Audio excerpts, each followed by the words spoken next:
Man, I'm so glad to finally see that Netflix wokeness is being used against them.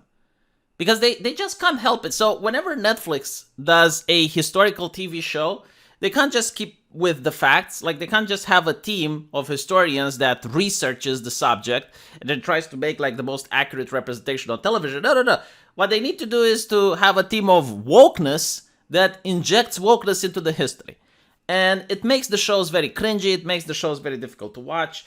For example, if you watch the Marie Curie show, all they do is to show how Marie Curie was oppressed. Like, even though she was better than anyone at her time, like literally everyone was trying to keep her down because she was a woman. Now, I'm sure maybe some of that is true, but not to the extent that the TV show is showing. And here you have something very interesting because now, unlike Marie Curie, the person that Netflix is depicting is still alive. And the person is not only calling out Netflix on their bullshit, but they're also suing. So the TV show is very popular, but still I don't watch it because it's Netflix bullshit, but my wife does. And it's about one of the best female chess players in the world. Now, Netflix, of course, it's a female chess player, so they have to make sexismus out of it. They have to say that the chess commentator at one of her last events was sexist. He says that there's Nona Gaprindashvili, but she's the female world champion and has never faced men. My guess is Laev was expecting an easy win, and not all the 27 move thrashing Beth Harmon just gave her. And the lady is pointing it out that this never happened.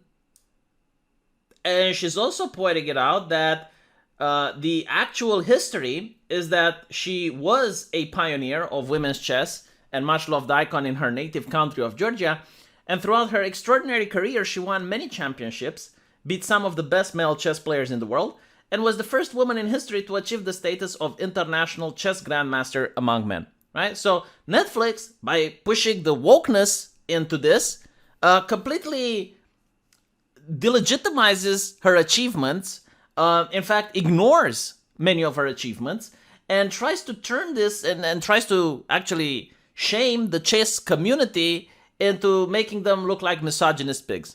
And that's really not accurate to reality. I mean, for example, one of Romania's best tennis players is Simona Halep, and she's a lot better well known than even male tennis players.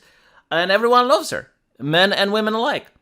So this idea that men and women are different tribes is woke nonsense. This idea that women are secretly better than men at everything, but for some reason, men who are weaker than women at everything manage to oppress women and keep them down is woke bullshit.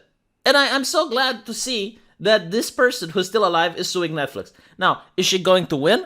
Probably not. I mean, the United States has free speech. This is a fictional movie.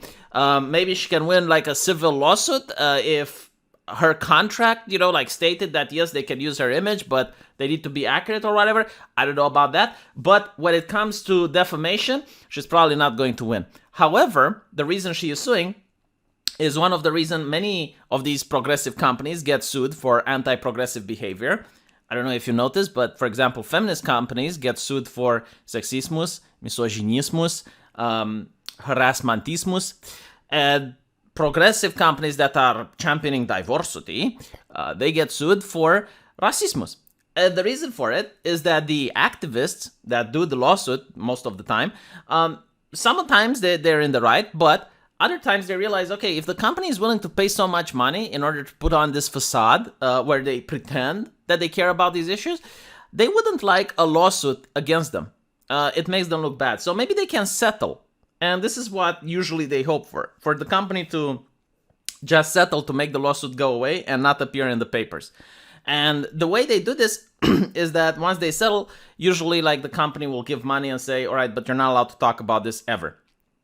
And a company like Netflix, which has billions of dollars, can settle for hundreds of thousands, if not millions. And it also gives clout to the activist. It raises the awareness of the person. And in this case, it clarifies that Netflix is full of shit.